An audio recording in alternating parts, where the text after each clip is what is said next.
Hello, everyone, and welcome to the Cinema Flow podcast. I'm your host, Zach Abdulbaki, and today I'm joined by a very special guest. He is the co-writer and director of the new horror comedy action film, They Will Kill You, which follows an ex-convict named Asia Reeves who assumes a new identity to pose as a newly hired housekeeper at a mysterious residential building where she must face off against an evil cult. The film stars one of my favorite actresses, Zazie Beetz, along with Patricia Arquette, Mai Hala, Tom Felton, and Heather Graham. It's an awesome movie. It's super entertaining and it looks amazing on the big screen. You will laugh and scream. It's the type of movie you need to see with an audience. They Will Kill You is currently playing in cinemas around the world, courtesy of Warner Brothers.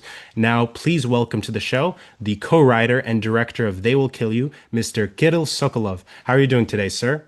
Good, good. Happy to meet you. Happy to meet you as well. Thank you for taking the time. As I said, I love this movie so much. I can tell you put so much hard work and passion into it. I'm curious about how this project got started. Where did the idea come from? And how did you make the leap from making films in Russia to now a big Hollywood studio movie? Probably I will try to answer backwards. Yeah. When you like work in different industries, you understand that there is like dream to Mhm. try to make a movie in the studio system in Hollywood because it gives you so much resources.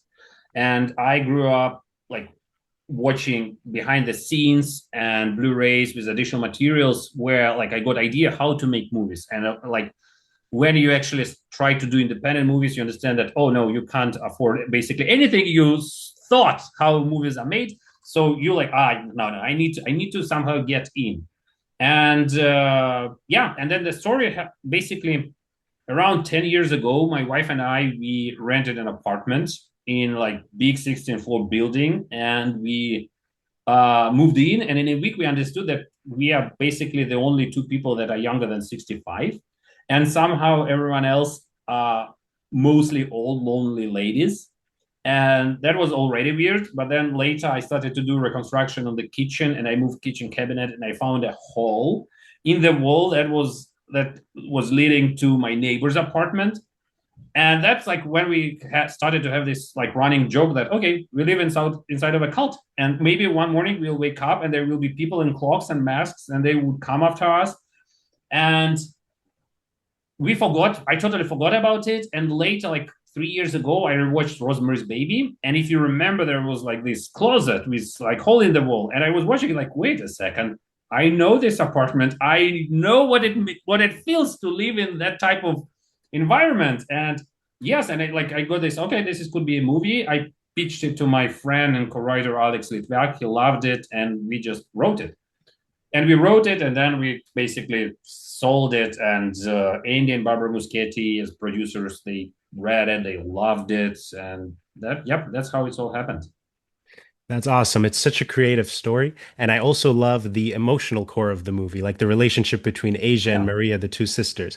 I'm curious, why did you choose this as the theme? I mean, it's a very universal theme. Everybody has family. But why did you want this to be the emotional core? And also, do you have any brothers and sisters in real Yeah. life? First of all, I have brother. I have younger brother who I love a lot, and we are very close. So that was kind of something I understand about the relationships.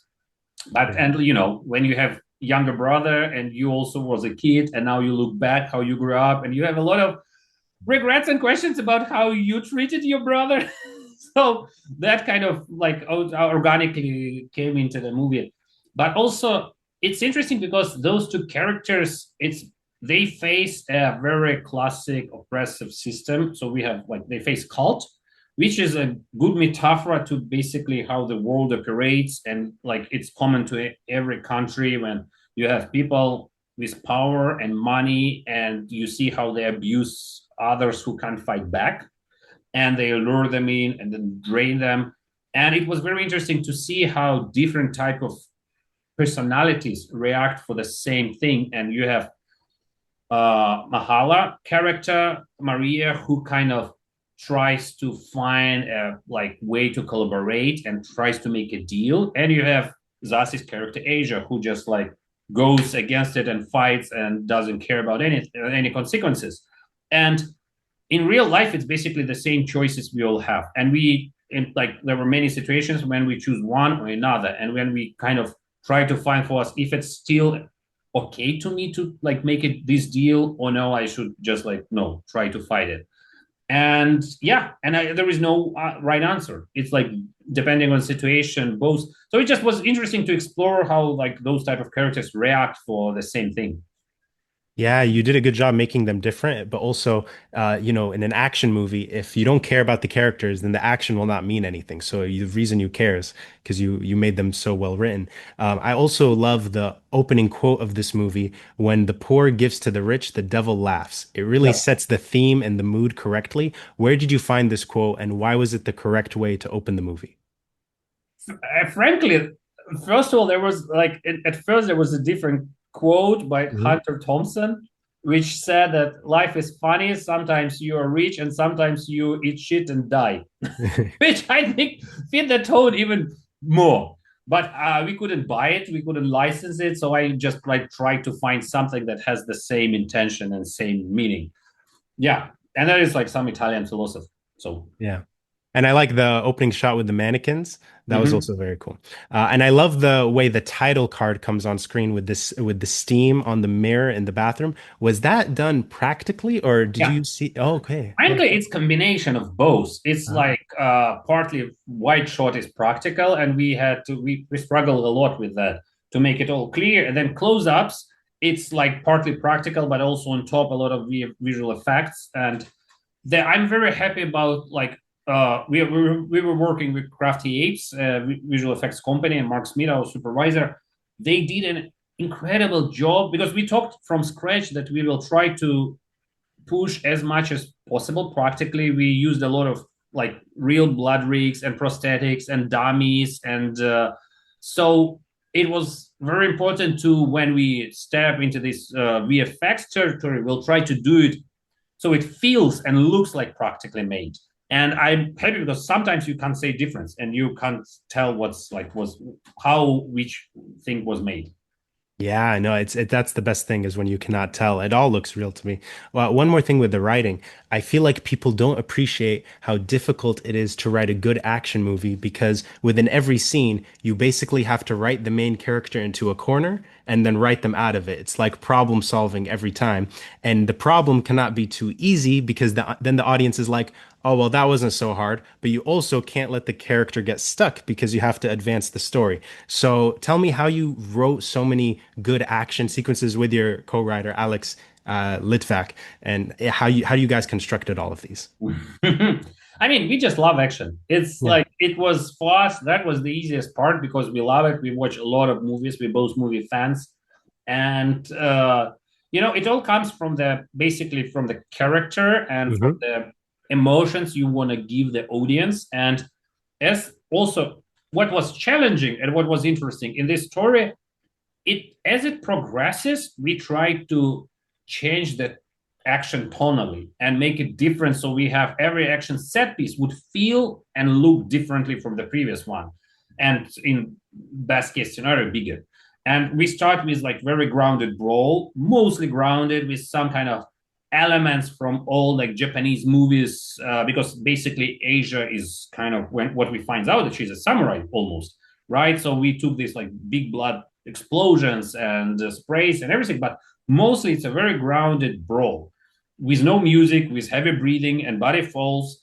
And then when we step forward, it's like the story goes in the more crazy direction. So now the scope of the fight goes bigger, and we turn it into almost like medieval or Viking kind of fight with her running with fire axe and sending people flying all directions. And then when we move forward and the story really lost this shit and goes like full kind of insane, we step into full anime territory. And the last like fight is like just like inspired by anime. And so yeah, and then it's exciting because also when you deal with action, you understand that basically it's another way to reveal the character. And if your character fights a lot, you understand that you can tell about the character through the fight as much as through the dialogues. So we try to be very specific with what exactly, like basically it was all written in the script, like what exactly she does, what kind of weapons she uses, how like clumsy she is, because she She knows how to fight because she comes from the prison, but she doesn't know techniques. She is not afraid to be beaten. And the opposite, the people who attacks her, they know nothing about how to fight, but they have another strength. So it just was interesting to kind of build it. And if you have a very clear idea of the character, so the fight becomes unique.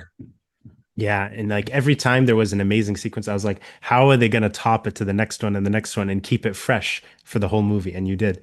Uh, I want to ask you about the cinematography because I love the way the movie looks, and it really felt like you were trying to maximize the creative potential of every single moment. Like when Zazie and Patricia are standing in the hallway, you don't just cut back and forth with normal coverage. You do like a profile shot, or you do a super wide lens and go down the hall, down the corridor, and go around them. And you have so many great like insert shots and zooms and pans, and there's even a Zolly shot. It all feels very carefully shot listed and planned. So how did you go about crafting the visual look of this movie with your cinematographer? And because there are so many creative choices that enhance the narrative, it's not just to look Yeah. cool. So, I mean, I really truly believe that you have a script as a Hmm. starting point, then you have your actors and cast who will help you to nail the tone, but then you also the camera could become a character, the sound could become a character, the locations could become a character, and like visual color palette. And so it's always exciting to try to squeeze maximum from scene and to understand like emotion. Like you have a beat and you have a, like for example, serious moment with character talking, and it will be very serious, but then if you just add crash zoom, it immediately like will get some irony and fun in it, right? And it's like immediately helps the tonal shift if you want to do that. So I try to kind of every time just come up from the place, okay, what do I want the audience to feel? And then you just try to create, if it's like a big and powerful moment, if it's small and dramatic moment, if it's a funny moment or epic. So you just like, and depending on that, you work with camera. I very nerdy in preparation. I do a lot of storyboard. Basically, the whole movie was storyboarded. So it's all started from we write a script, then we storyboard everything, each frame. Then I go with storyboards to stunt department, and like DP and production designer. And basically, based on storyboards, we create camera movement, we create the sets. We know, okay, we need these walls to be removed, this kind of thing should go out. And it's like the sets turned into basically Lego. So it could be very like practically used. And then yeah, and then you just like improve it until it turns into a movie. Absolutely. And it's like even the insert shots I appreciated because I've heard that those also take time. It's not just like a quick shot. You have to I light must it. tell everything. Like Yeah. when you try to, yes, this movie has, first of all, it has a lot of like shots. It's very editorial kind of movie. Every single shot, like it's sometimes easier to go with long takes because it's just like you get more material. When you take a shot, it means you'll have to do them much more. Second thing is like all practical kind of elements, like when you do prosthetics, when you do real blood, it means that every single change takes time. You need to clean it up, you need to recharge it, you need to reattach it. It's like all like incredible. Every camera movement, if it's more complicated, it means you bring or special equipment that will take time or rehearse. So it's you must be very clever in terms of planning, and you must understand that you have resources to make it. And that's why it's going back to your first question, doing studio system. You actually understand that now finally I could afford some time and I could afford some like resources to do it exactly that the way. So it's kind of the visual language becomes so rich. Yeah, 100%. And I mean, it's a studio movie, but it's not even like the biggest budget in the world. I heard like 20 million, Yeah. which I thought it was like 40 or 50 when I Oh, saw thank it. you. I mean, I that's also you need to be clever. How you that's the biggest compliment to me because I try to be as effective as possible and to use every dollar so you can see it on the screen that there is no money waste, and we like everyone works so hard to make this movie as beautiful and as kind of loud as possible, and I'm very happy that it looks like that. Yeah, and you know, people always say Hollywood doesn't have new ideas. Well, this is like an original new idea, so Thank people you. should go watch it. I want to ask you about how the action scenes were done in wide shots because you really get to admire the stunt work and the Yeah. fight choreography. It's like John Wick in that way. If I'm not mistaken, it's usually easier to make a stunt look real if you're shooting up close with a shaky camera. So how did you pull off these stunts and make them look real in a wide shot where you can see everybody from head to toe? It's much easier when you go to close-ups and you can hide a Mhm. lot in editing, but also I think it's just a lazy way to do it. And unfortunately, we got used to it so well that it's not exciting. And I think John Wick is amazing franchise that brought back this excitement from just like watching stunt performance in action. And I grew up on the same movies as like guys did, and like I watched like uh, old Hong Kong action movies or samurai movies, and you know you always see everything. It's always on a wide shots. You see the action, and also what you see real actors doing it, so you believe much more that it's a character actually went there and do that. So it was the idea from the beginning, and Zasi kind of fully believed in it and trained a lot to it. It's like very difficult because she started to train 4 months before actual shooting. Then she months before we step on the set, she came to Cape Town where we shot the movie, and she started to rehearse it with stunt crew. And basically, each fight sequence turned into almost a dance when we know exactly every movement, we know camera movement, we know how long it takes. We kind of with fire, you when you deal with real fire, it's a lot of safety protocol you have to follow. So everyone was rehearsed to perfection. So when we step on the set, you basically just do it. And it was very exciting, but very, very painful and exhausting. And Zasi, especially because she's in every frame of this movie. And she had to do all that herself nonstop. And like from a day after day after day for 2 months run, I'm still kind of can't believe how lucky I was to find her and how incredible, unreal human being she is to pull Yeah, that off. Yeah, she's amazing. I loved her since Deadpool 2. I always wanted to see her as the front and center in a real movie in a like a big Hollywood movie. And I think Jackie Chan said the audience doesn't care how difficult it was on set, whether it was raining or this or that. All they know is good movie or bad movie. So that's the absolutely. work ethic. Yeah. Absolutely. That's true. That's true. And like, you just I always try to make something that will surprise audience, that will excite them, that will show them something they maybe haven't seen. Or so that's kind of that's a cool thing. And when you see the reaction, you understand that all that effort was not for nothing. That's like the best reward you can get.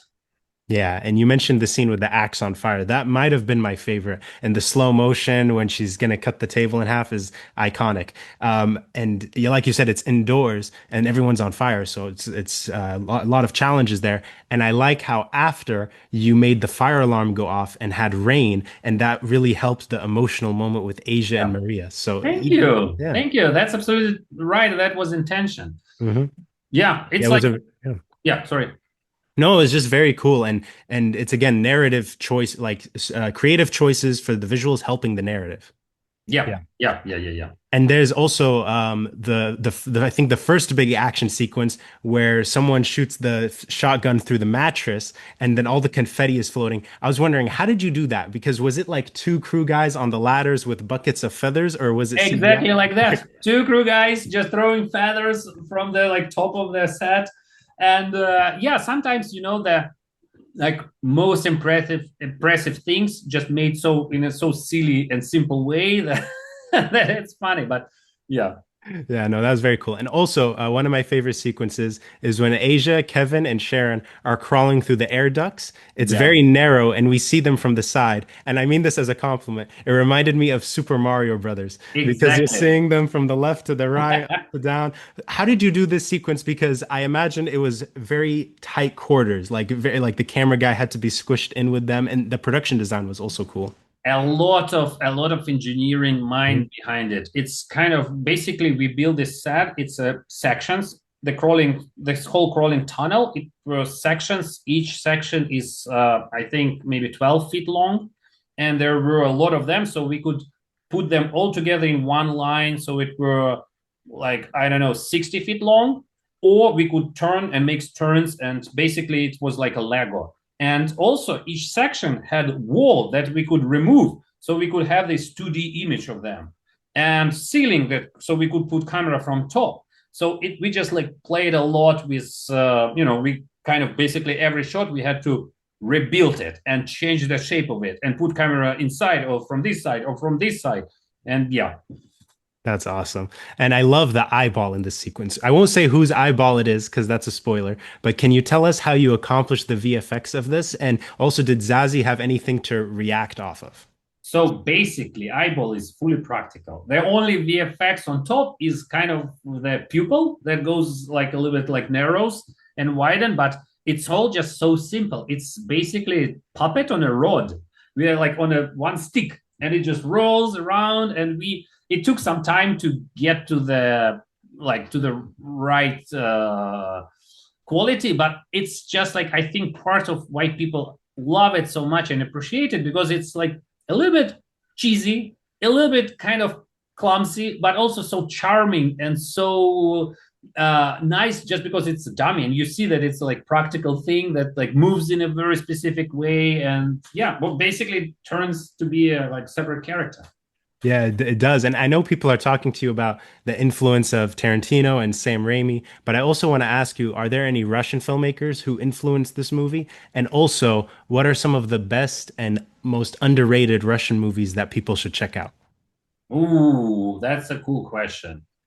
uh, I mean, a lot.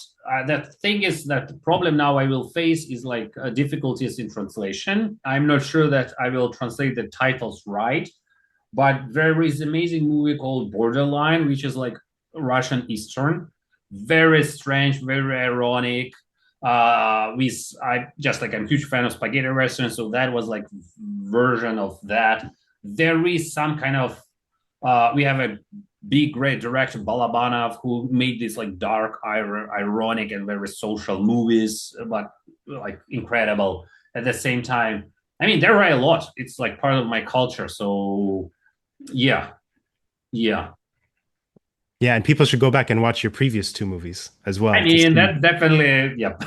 Yeah, to see the lead up to this. Also, we mentioned Zazie Beetz. This is an amazing cast. You have Tom Felton, Heather Graham, and you have Patricia Arquette, who's been in so many great movies like True Romance and Boyhood. Were you a bit nervous to direct her because she's a I legend? was so nervous. Yeah.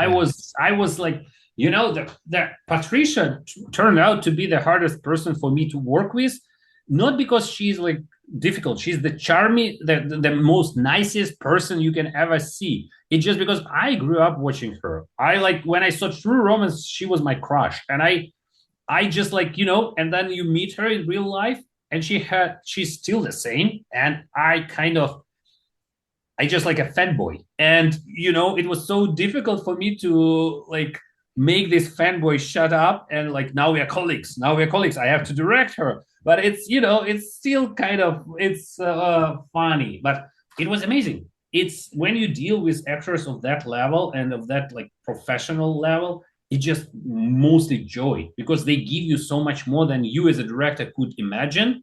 They like surprise you all the time, and the characters become so like 3D dimensional and touching and alive. So yeah. Of course. I think it's always the director is nervous for the actors who are a little older. Like for me, I would be nervous to meet Zazie Beetz because I grew up with Deadpool 2, so she was my crush. But for you, Zazie is like your age, so it's like normal. It's like a Yeah. colleague. So yeah, but no, she's Patricia. The whole cast is amazing in this movie. Yes, yes, Um, yes. I Also, was yeah, very lucky with that because also again what we talked the movie was very physically challenging, and the fact that all those people just like throw themselves into this grinder and like yeah we'll do it, and no matter how hard it was never like cracked or break down or just did it. It's something rare. of course, that you don't win an Oscar like Patricia without being like a hard worker. You want to make a Yeah. good movie, and even Tom Felton is good because you would never think of him as a comedian, or I don't at Wait a least. second, not even. Tom Felton is just good. He's like one of the nicest person in the world, and he's very funny. That's you absolutely right. I kind of I'm surprised that people don't appreciate him as a comedian. He has such a great sense of humor and he nails it. Like he got the tone so perfectly. Yeah. Also, I heard you made this movie in South Africa. Did you get to enjoy the country at all while you were there, or was it just busy work, work, work all the time? I worked so much. I almost didn't see any. I even didn't go to safari once.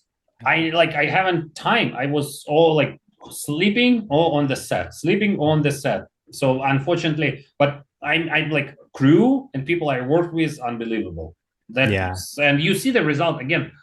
We worked with a lot of local professionals and like stunt department were local, art department were local, and they they gave 200%. I mean, the movie, if we go any other place, we probably wouldn't be able to achieve all of those goals we put, and the movie would look very different. So I can't appreciate them more. It's like it's really again just like incredible luck.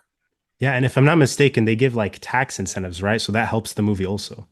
I Or think they no? gave a little bit, but also it's just like price wise, we built a lot, right? The entire movie is like kind of sets. So construction wise, it was very good place to go because you don't worry about exterior locations because we didn't have a lot, so you don't have to match it with actual America. But when you're inside, you can build whatever you need. Exactly. And the production design looks amazing. Were there any inspirations for the Virgil building? Like any references you had for Oh, making the a design? lot. Yeah. It's Jeremy Reed, our production designer, who is incredibly talented and like basically visionary. He has like very like creative mindset, and he immediately like also got the tone of it. And like I kind of he has architecture background. He knows like a lot about architecture. So the idea to create a building that like has actual like structure and has like specific look from outside, but also that would feel like exciting inside. He came up with some like really awesome ideas that I kind of also was surprised. I mean, yeah. Yeah, that's awesome. Also, do you think you want to continue making movies in Hollywood now, or do you want to go back and forth between here and Russia? Like, Oh, I would love to. I would love to. You know, when you get again, when you get access to tools I got, you understand that you can make so much more using them. So of course, I kind of would love to keep going, and I hope people will appreciate this movie and will kind of it will let me keep running. absolutely. Now you're in the Warner Brothers family, so I think Zazie Beetz is Wonder Woman, and you direct. That was like incredible. Yeah. What's your advice to all the young international and also Russian filmmakers who look up to you and want to make the leap to Hollywood like you did? I think the biggest advice I can give it's no matter if you want to start like come to Hollywood and start your movie career or just wherever you just want to start your movie career. I think that the biggest advice is write. And that's like it's so hard to find a good script and everybody needs good stories. So if you want to sell yourself as a director, bring the script so people would love the script and hire you to do it. I think that's the most practical thing you can ever do and probably the easiest path into movie making. And that sounds like what happened with you because sent the script to Andy and Barbara, and Yeah. then you Yep. directed. Yep. And also, it just must like, are you in Los Angeles now or in Yep. Russia? Yep. You're in LA. So when I drove by the Warner's lot the other day, I saw the billboard for this movie. Yeah. Like, how did that make you feel as an immigrant, like coming and succeeding in America? Was that just I a mean, it's yeah? incredible. It's so strange. You know, it's just like seeing billboards on the streets, seeing like this movie comes out worldwide. Yeah, Yeah. like 60, I think more than 65 countries at the same moment. It's just mind blowing. And you know, the scale of everything, the marketing, when you like see what marketing does with the movie, it's just like unbelievable because the main again after making two movies you my small movies the biggest struggle not to make the movie the biggest struggle to sell the movie and make people see it. It's so hard to make people know that this movie exists. So having that kind of amount of attention to your movie is the again best reward you can ever get. Like people will know that it exists and then it's a they can like it or not like it doesn't matter. They like at least you have a chance because you kind of reached out to them. Absolutely. And I think people will check it out. It's going to be awesome and people should go Thank watch it. I'm going to see it again. I'm going to take my friends this time. thank Uh, you. of course. And I want to thank you for taking the time to do this episode. I hope to have you back on for your next movie. I And I will be hope happy. Thank you. And I hope that everyone goes to watch They Will Kill You playing in cinemas around the world right now. I promise you will have a fantastic time. Go with your friends and family. It's an awesome movie. And before we wrap up, can you please tell everyone where they can find you on social media if they want to keep up to date with everything you have going on?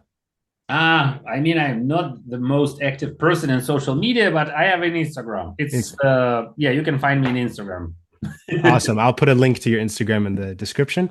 And that does it for today's episode of the Cinema Flow podcast. Thank you all for listening. We'll be back next week with more fun movie chats. But until then, stay safe, and I'll see you next time. До свидания. До свидания.